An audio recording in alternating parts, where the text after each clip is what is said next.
ಪ್ರಭು ಕ್ರಿಸ್ತರಲ್ಲಿ ಬೆಳಂಜಾವದ ವಂದನೆಗಳು. ದೇವರು ಎಲ್ಲರನ್ನೂ ಆಶೀರ್ವದಿಸಲಿ. ಪ್ರತಿದಿನ ದೇವರ ವಾಕ್ಯವನ್ನು ಕೇಳಿ ಸಂತೋಷವಾಗಿದ್ದೀರೆಂದು ಎಲ್ಲರಿಗೂ ಪ್ರಾರ್ಥಿಸಿದ್ದೇನೆ. ದೇವರು ಪ್ರಭು ಕ್ರಿಸ್ತರು ಎಲ್ಲರನ್ನೂ ಆಶೀರ್ವದಿಸಲಿ. ಈ ದಿನ ಬೆಳಂಜಾವದಲ್ಲಿ ನಮಗೆ ಕೊಟ್ಟಂಥ ವಾಕ್ಯ ಮತ್ತಾಯನು ಬರೆದ ಸುವಾರ್ತೆ 7ನೇ ಅಧ್ಯಾಯ 7ನೇ ವಚನವಾಗಿದೆ.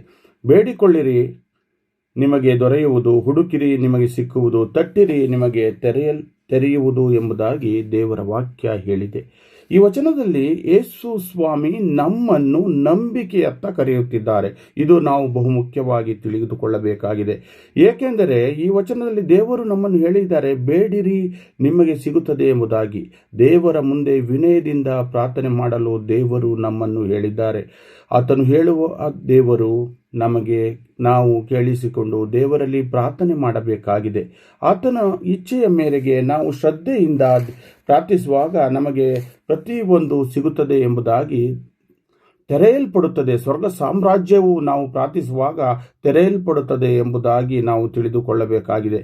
ನಿರಾಶೆಯಾಗದೆ ಸಹನದಿಂದ ಮುಂದುವರಿಯಬೇಕು.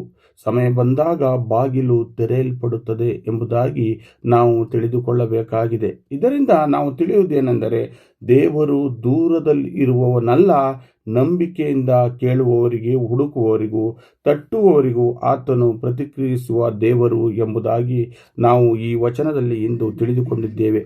ಈ ವಚನವು ಮುಖ್ಯವಾಗಿ ನಮ್ಮ ನಂಬಿಕೆಯನ್ನು ಸ್ಥಿರಗೊಳಿಸುತ್ತದೆ ಎಂಬುದಾಗಿ ನಾವು ನಂಬಿಕೊಳ್ಳಬೇಕು. ಈ ವಚನವನ್ನು ನಂಬುವುದಲ್ಲ, ನಮ್ಮ ಹೃದಯದಲ್ಲಿ ನಾವು ಸ್ವೀಕರಿಸಿಕೊಳ್ಳಬೇಕು. ನಮ್ಮ ಹೃದಯದಲ್ಲಿ ನಾವು ಸ್ವೀಕರಿಸಿಕೊಂಡಾಗ, ದೇವರ ವಚನ ನಮ್ಮ ಹೃದಯದಿದ್ದಾಗ ದೇವರು ನಮ್ಮ ಸಂಗಡ ವಾಸಿಸುವವರಾಗಿರುತ್ತಾರೆ. ಇದು ನಾವು ತಿಳಿದುಕೊಳ್ಳಬೇಕಾಗಿದೆ. ದೇವರು ಎಲ್ಲರನ್ನೂ ಆಶೀರ್ವದಿಸಲಿ ಎಂಬುದಾಗಿ ಕೇಳಿಕೊಂಡು ದೇವರಲ್ಲಿ ಪ್ರಾರ್ಥಿಸುತ್ತೇನೆ. ಆಮೇನ್.